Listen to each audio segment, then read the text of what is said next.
e toda a glória seja dada unicamente a Deus. Nesse momento, irmãos, agora nós iremos ler um trecho da bendita palavra de Deus. Já fizemos a nossa oração e agora iremos ler um assunto a qual é importante, de grande relevância para a salvação da nossa alma. Mas antes farei uma pequena oração para ler a Escritura Sagrada.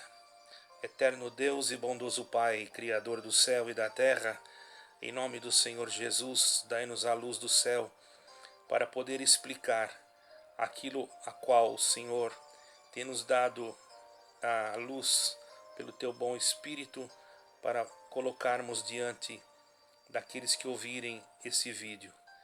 Nem todos são obrigados a concordar conosco, porém, a nossa missão é anunciar a Jesus Cristo para a salvação de todo aquele que nele crer. Porque ele morreu na cruz e ressuscitou no terceiro dia triunfantemente para nos dar a vida eterna.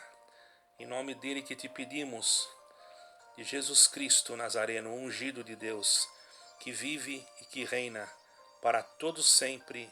Amém e amém. Então agora, irmãos, nós vamos ler no livro do apóstolo João, na primeira epístola, no capítulo 3. Nós iniciaremos a leitura somente um versículo, no versículo 15.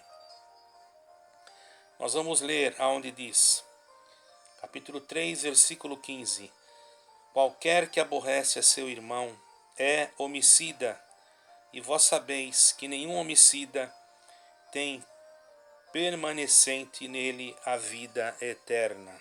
Somente até aqui, irmãos. Algo que muitos não entendem, que acham que homicida só é quando a pessoa tira a vida material de outra pessoa, sendo que isso também é pecado. Porém, irmãos,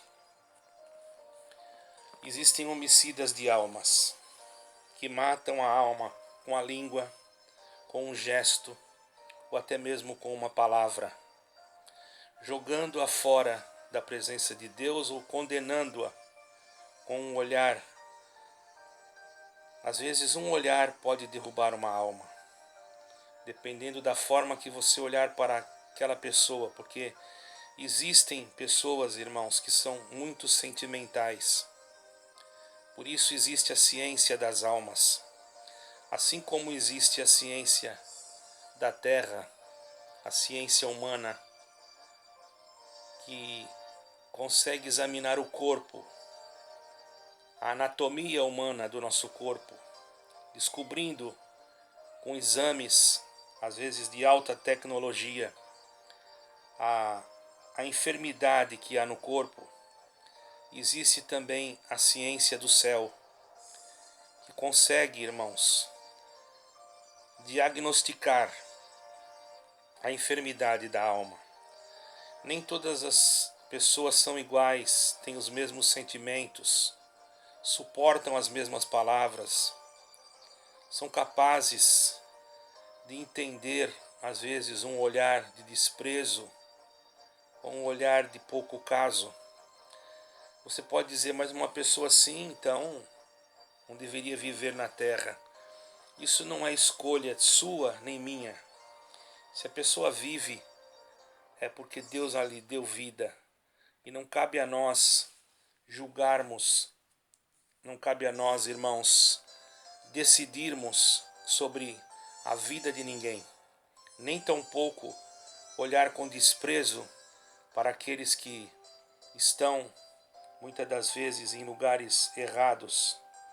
Mas sim, ter misericórdia deles. Lembramos que o Senhor Jesus, numa determinada feita, se sentou na mesa com publicanos e pecadores. E aqueles religiosos da época, quando viram ele sentado ali, logo começaram a criticar e dizendo, esse não é o Cristo, Filho de Deus? Como é que ele come e bebe junto com os publicanos e pecadores?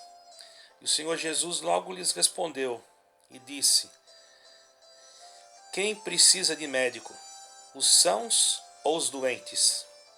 E eles responderam, aqueles que estavam criticando, os doentes. E o Senhor disse para eles: então, eu vim para os doentes. Glória ao nome santo do Senhor, porque o Senhor é o médico dos médicos. Hoje existem determinadas denominações que julgam as pessoas. Não digo denominações, porque denominações são nomes, instituições. Existem pessoas dentro de denominações que tudo para ela é o diabo. Tudo que ela vê é o diabo que está se levantando, é o diabo que está fazendo. E não é assim, irmãos. Parece que se tem prazer de glorificar esse nome que eu nem gosto de falar. Nós temos que entender que existem coisas na nossa vida que são vontades permissivas de Deus. E às vezes Deus coloca no caminho de alguém pessoas problemáticas ou até mesmo pessoas que não são como nós gostaríamos que fosse. Tem algum vício, alguma fraqueza, e nós não devemos apontar isto como um pecado a ponto de fazer com que a pessoa se sinta menosprezada, mas sim devemos ensinar, redarguir, dar uma instrução com amor e misericórdia, para que esta pessoa, irmãos, esta alma, possa se encaminhar na presença de Deus. Porque não existe homem que não erre. Por mais que você possa louvar a Deus na igreja, possa ter um compromisso ou até um cargo ministerial, você não é dono da razão. Não foi você, nem eu, que morri na cruz por alma nenhuma.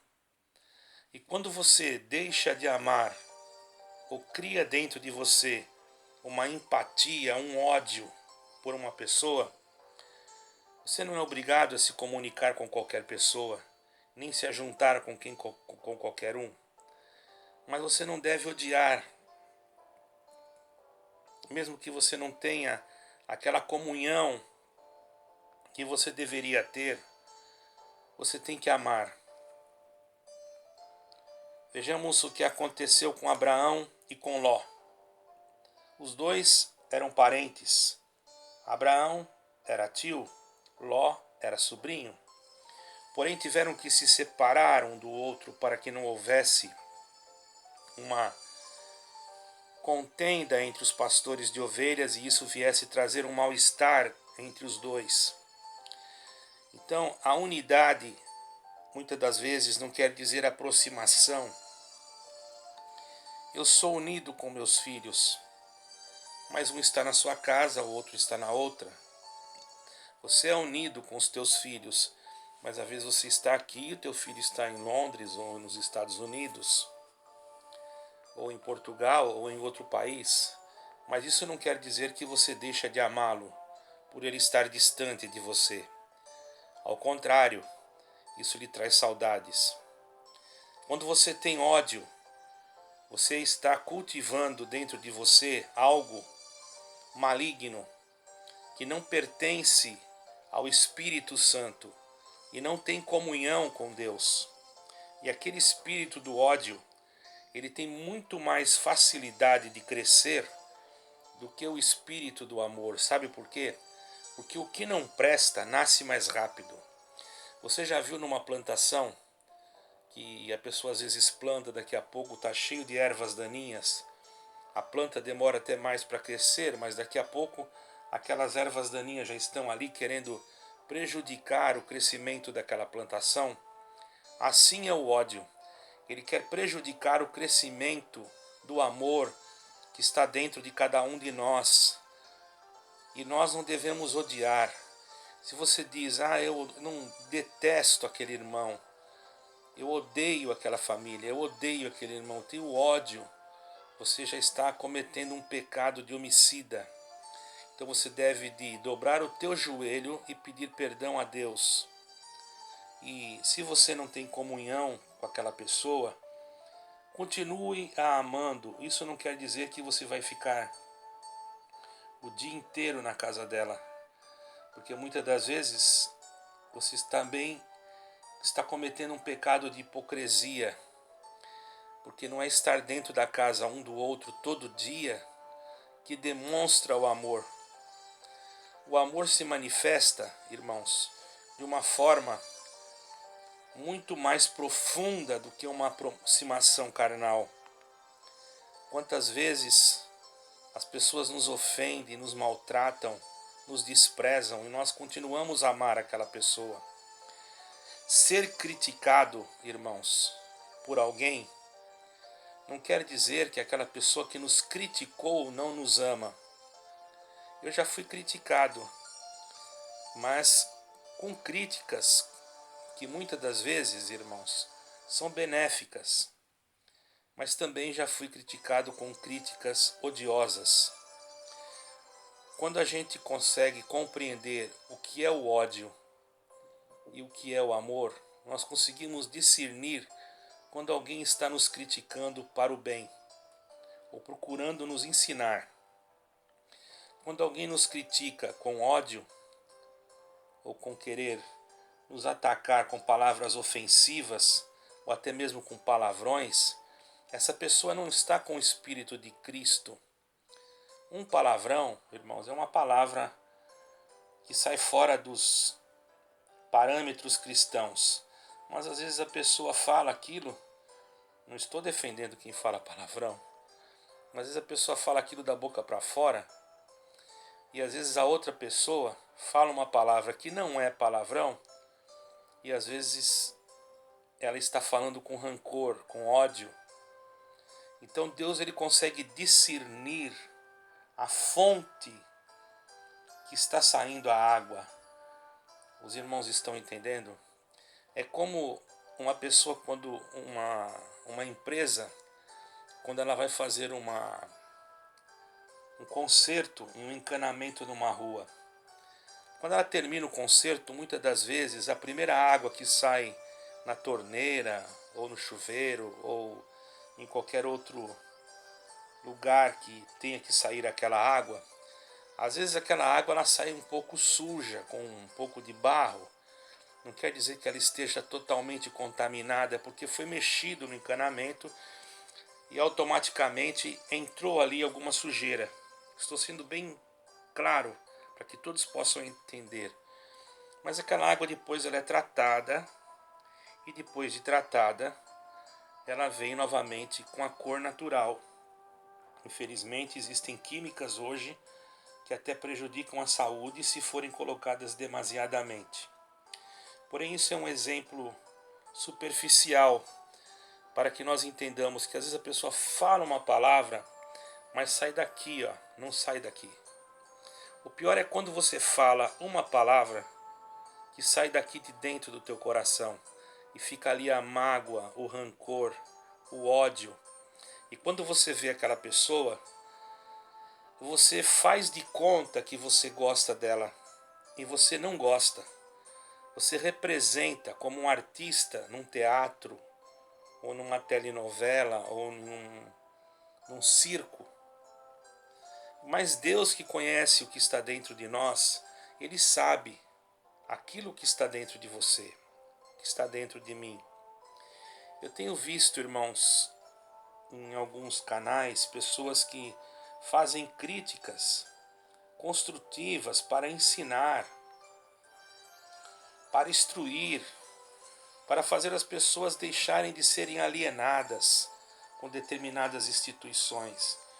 Depois vou ver o comentário, irmãos, aquelas pessoas que estão naquela instituição chamam o irmão que deu aquela instrução com educação, dentro do seu pensamento, dentro da sua, do seu conhecimento que lhe foi dado ou que ele adquiriu. As pessoas o criticam com palavras pesadas, chamando-o de coisas que eu não vou repetir aqui, porque eu tenho até vergonha. E o irmão apenas estava dando um esclarecimento Se você não concorda com aquele esclarecimento, você tem toda a liberdade de dar a sua opinião, mas não atacar o irmão com palavras ofensivas. Por quê? O irmão não foi ofensivo. Se o irmão que está do outro lado se torna ofensivo, muitas das vezes a culpa também não é dele. Foi você que o atacou e ele não soube segurar o impulso emocional que está nele e retribuiu conforme a mesma moeda, sendo que nós temos o direito de defesa e de nos explicarmos, e há uma liberdade de expressão, desde que esta não venha ferir a nossa integridade moral diante daqueles que nos ouvem. Você chamar uma pessoa de mentirosa é algo pesado, mas você falar que aquela pessoa cometeu uma inverdade, você está falando a mesma coisa, mas de uma forma mais branda. E não há necessidade de você falar nenhuma das duas coisas. Se você não concorda, simplesmente não responda. O silêncio sempre foi a melhor resposta de Deus para aqueles que eram ignorantes dentro do conhecimento da palavra. Quando alguém batia no Senhor Jesus, que ele estava ali sendo próximo a ser crucificado, alguém batia e dizia: responde-nos, quem foi que te bateu? O Senhor não respondia nada, porque o Senhor sabia que para que responder isto? Preste atenção, meu caríssimo irmão, tenha cuidado. Você acha que pecar é apenas cometer isto, cometer aquilo? Uma palavra que você falar contra o teu irmão ou contra uma pessoa que está na inocência, dizendo que ele vai para o inferno, que ele está condenado, pode levar você à condenação e à salvação do outro, porque ninguém te constituiu juiz para condenar ninguém. Você está cumprindo em você mesmo uma profecia que o Senhor falou, que muitos nos últimos dias se sentariam no lugar de Deus e, querendo parecer Deus, julgariam os outros. Não cabe a você, no momento, de julgar ninguém.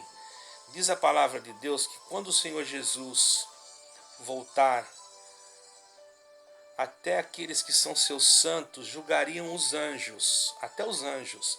Mas quando ele voltar, ele não voltou ainda. Então fique no seu lugar, ame aqueles que te odeiam, perdoe aqueles que te ofendem, não amaldiçoe, abençoe, peça misericórdia, peça piedade no teu comentário. Se você não se sente de fazer, é melhor não fazer do que falar o que você não sabe. Procure as escrituras sagradas e saiba que elas não contêm a palavra de Deus, como muitos estão falando aí. Ela é a palavra de Deus e é ela que nos conduz como uma bússola para o caminho que devemos seguir. Veja que eu não citei nenhum nome de nenhuma igreja nem de ninguém. Estou defendendo aqui, irmãos, aqueles que têm as suas opiniões. Às vezes as pessoas têm opiniões diferentes umas das outras. Porém, irmãos, vamos respeitar, não atacar, não denegrir a imagem de quem quer que seja. Eu não vou denegrir a imagem de um irmão da denominação A ou da denominação B, porque não é o meu estilo. Às vezes, irmãos, em alguns áudios passados já cometi erros gravíssimos por falar coisas que talvez não deveria. Não sei quantos vídeos e áudios já mandei. Meu canal é pequeno, mas a cada dia nós procuramos aperfeiçoar como Cristo nos ensinou, o Senhor Jesus nos ensinou, e como está escrito num salmo, que a luz do justo é como a luz da aurora, que vai brilhando mais e mais até o dia perfeito. E nós temos um justo, que se chama nosso Senhor Jesus Cristo, aquele que morreu por nós e quer nós unidos na fé, na comunhão. Se nós que somos evangélicos, vamos dizer assim, que procuramos evangelizar a palavra de Deus, falar de Jesus Cristo, nós que somos pregadores da palavra, não devemos ficar nos degladiando, não é tempo de nós ficarmos debatendo coisas fúteis, mas procuramos anunciar a Jesus Cristo, que está prestes a voltar. Quantas almas que estão aí, irmãos, jogadas nas calçadas, quantos templos, são templos, não são templos de pedra. Saiba que templos de pedra não vão subir, vão ficar aqui. Ah, mas estamos construindo uma igreja, vamos derrubar uma igreja de tantas mil pessoas para caber mais tantas mil. Estão fazendo isso em vão, irmãos, em vão, à toa. O Senhor não vai buscar aquela igreja de pedra, o Senhor vai buscar os que estão lá dentro. Você que está cooperando com estas coisas, saiba, você está perdendo seu tempo. Ao invés de você fazer isso, procure uma família que esteja passando fome, alguém que esteja dependendo de um prato de comida, alguém que está passando uma necessidade, precisando de roupa, alguém que está com fome ou com frio. Saiba que o teu dinheiro será muito melhor e muito mais bem empregado do que você colocar um tijolo numa construção que talvez Deus permita que ela seja aberta, que ela seja inaugurada, que voltemos ao normal depois dessa pandemia. Mas dentro do meu sentimento, irmãos, eu não estou dizendo que vai ser assim e nem estou profetizando. Eu acredito que nada mais será a mesma coisa. Nós temos que procurar servir a Deus agora de uma forma totalmente espiritual. Por isso eu gravei esse vídeo no canal de evangelismo Irmão Raul Simões. Peço que me perdoem os meus erros de português, aquilo que falei talvez possa ter sido mal interpretado, mas amo a todos vocês e desejo que Deus salve a todos aqueles que ouvirem este áudio. Não quero ter mágoas e se alguém se sentiu magoado por alguma coisa, me perdoe em nome do Senhor Jesus. Saiba que eu te amo e peço a Deus que guarde você e a sua casa. Um ósculo santo na paz de Deus e de nosso Senhor Jesus Cristo dentro do teu coração, desde agora e para todo sempre. Amém e amém.